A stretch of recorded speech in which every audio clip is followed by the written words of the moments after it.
के लिए बैठे हुए हैं। तो वास्तव जी ये बताइए, क्वेश्चन करें, उसका जवाब दे देंगे कि कृषि कानून किसानों के लिए कितना लाभप्रद है और कितना नुकसानदेह है? देखिए, कृषि कानून जो सरकार बनाई है, जो किसानों के ऊपर थोप रही है, ये किसानों के हित में कहीं से ठीक नहीं है। इसलिए नहीं ठीक है कि किसान अपना जो पैदावार करता है, चाहे गन्ने का हो, चाहे फल का हो, चाहे सब्जी का हो, उस लागत के हिसाब से अपना वो बेचता है। और जो ये बिल पास किए हैं उसमें ये फ्री किए हैं कि अपना अनाज या चाहे गन्ना, चाहे फल, चाहे सब्जी, चाहे पूरे भारतवर्ष में कहीं बेच सकते हैं। पूरे भारतवर्ष में बेचने का कोई मतलब नहीं है। अगर हम हाटा या कुशीनगर के रहने वाले हैं और काला नमक चावल हमारे पास 2 कुंटल है, हम मानते हैं जम्मू कश्मीर में वो 15,000 रुपया कुंटल मिल जाएगा, लेकिन हम 2 कुंटल चावल लेकर के यहाँ से जम्मू कश्मीर बेचने कैसे जाएंगे? वहाँ तक जाने में जितना मिलेगा नहीं उतना तो मेरा भाड़ा खर्च हो जाएगा, किसानों का भाड़ा खर्च हो जाएगा। तो हमारे देखने में तो ये बिल एकदम गलत है। किसान जो मांग कर रहा है कि अगर 6,000 रुपया कुंटल ही हमारा मिलता है, कुशीनगर में ही बिक जाता है मेरा माल, तो हम क्यों जम्मू कश्मीर में फ्री बेचने जाएं? अच्छा ये बताइए, किसान ढिढोरा पीटती है, किसानों के उत्पाद का पारदर्शिता पूर्वक खरीद हुई है। क्या आपको लगता है कि 100% किसानों के धान सरकारी एजेंसियों द्वारा खरीद लिए गए हैं, उनका भुगतान कर दिया गया है, या बिचौलियों से लिया जाता है? आपको क्या लग रहा है इसमें? नहीं, सरकार एकदम वो गलत बोल रही है। 100 में 100% का हमको लगता है कि किसानों का 30% भी क्रय केंद्रों पर धान नहीं खरीदा गया है। और रहा सवाल बिचौलियों वाला, तो हमारे नज़र में तो हम अपने इलाके का चारों तरफ देख रहे हैं कि जितने राइस मिलर हैं, बड़े बड़े राइस मिलर हैं, सब अपने ही खरीद करके, चाहे वो विभाग से मिलकर खरीदते हों, चाहे विभाग से मिल करके अपना काम करते हों, वो सारा का सारा बिचौलिए ही काम कर रहे हैं। किसानों का धान तो अभी बहुत बाकी है, खरीदा ही नहीं गया है। किसानों के धान की खरीद नहीं हुई। चीनी मिल का पेराई सत्र जो है समापन की तरफ है। आपको क्या लग रहा है कि किसानों का गन्ना मूल्य भुगतान कितना हुआ है? क्या समय से हो पाएगा, क्या नहीं हो पाएगा, क्या लग रहा है?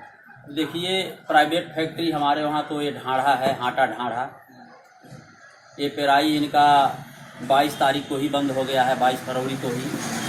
और हमको लगता है पूरा दिसंबर का ही पेमेंट किए हैं अभी तक। जनवरी और 20 फरवरी तक का पूरा पेमेंट बाकी है। और सरकारी मिल है पिपराइच में अभी गन्ना कुछ आ ही रहा था, इन्होंने बंद करवा दिया। सरकारी मिल तो चलना चाहिए, लेकिन ये पहले ही बंद करवा दिए हैं। और पेमेंट जहाँ तक उम्मीद है हमको, जो दिसंबर में पेमेंट हुआ है, हाँ 6 दिसंबर तक का वही पेमेंट आया है। बाकी पूरा का पूरा पेमेंट बाकी है और लग ही नहीं रहा है कि पेमेंट पूरा दे पाएंगे। ये तो सरकार को चाहिए कि पहले हम, सरकार तो कहती है कि हमने इतने करोड़ रुपए जो है गन्ना मूल्य के भुगतान के लिए दी। जी वो कहती है सरकार, लेकिन केवल न्यूज़ में कहती है और पेपर में कहती है।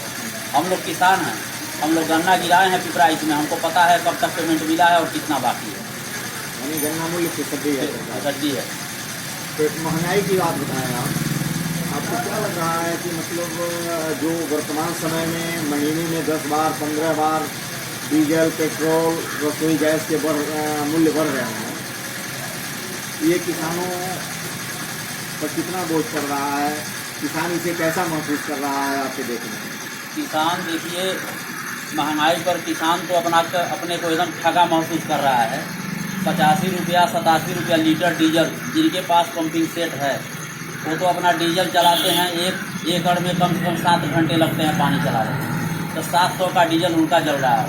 अगर वो किराए पर चलवाता है, किसान सबके पास तो इंजन है नहीं, अगर किराए पर चलवाता है, अगर वो किराए पर चलवाता है तो 250-200 रुपये घंटे चलाया जाता है। अब 1 एकड़ में उनको लग जाता है, अगर 2 पानी गेहूं में चलाना है तो 5,000 रुपये का उनका केवल डीजल का हो जाता है।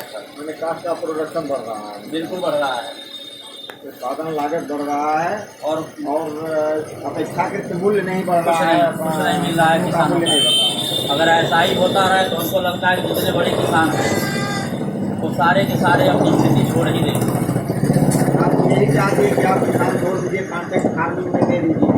सरकार की मंशा तो यही है। जिस मंशा पर सरकार है उस मंशा के हिसाब से अपना वो काम कर रही है। किसान मजबूर हो जाए, उनके पास न पूंजी रहेगा न काम करेंगे। तो फिर ये आय दूनी करने की बात जो सरकार कहती है कि किसानों की आय हम दूनी कर रहे हैं, अब आपके कहने से किसान खेती छोड़ रहा है। सरकार कह रही है जो आय दूनी करने के लिए, तो केवल भाषणबाजी है टीवी में, कुछ आय दोगुना नहीं हो रहा है। अभी सरकार इस पर भी नहीं ध्यान दे रही है कि ये हमारे क्षेत्र में ये छूटे हुए बछड़े हैं गाय के, ये छूटा पशु हैं, ये खेत का खेत एकदम धांग दे रहे हैं, चर ले रहे हैं, उनका नुकसान अलग है। एक नीलगाय जो हैं 50-50 की झुंड में जा रही हैं। इस समय सरसों जिनका पका हुआ है। ये गौशालाएं जो बनाई गई हैं, हाँ, क्या कार्यरत नहीं है? कुछ नहीं कार्यरत है। किसी गौशाले में कोई यहाँ से पकड़ कर ले जाने वाला है ये नहीं है। छूटे हुए छुटुआ जो पशु है कोई ले जाने वाला नहीं है। फसलों को नुकसान पहुंचा रहे हैं। अब जो इस समय सरसों का खेती पक गया है किसानों का, उसमें वो का काटेंगे, जहाँ 50 नीलगाय एक ही खेत में 4 बार जाएंगी 4 बार आएंगी, तो सारा का सारा उनका तो भर्ती सब खत्म हो गया, घर पर अहिबा नहीं करेगा। तो यही आय दूना कर रहे हैं। हाँ, मैंने किसान आपके दृष्टिकोण से घाटे में जा रहा है। घाटे में जा रहा है। सरकार की नीतियों का लाभ किसान तक नहीं पहुंच पा नहीं रहा पहुंच है। पा रहा है। केवल हवाई बात हो रही है, चाहे समाचार में, चाहे टीवी के समाचार में, चाहे न्यूज़पेपर में, जहां भी हो रहा है केवल हवाई बात। चलिए, धन्यवाद श्रीवास्तव जी। फिर कभी आपसे आवश्यकता पड़ेगी तो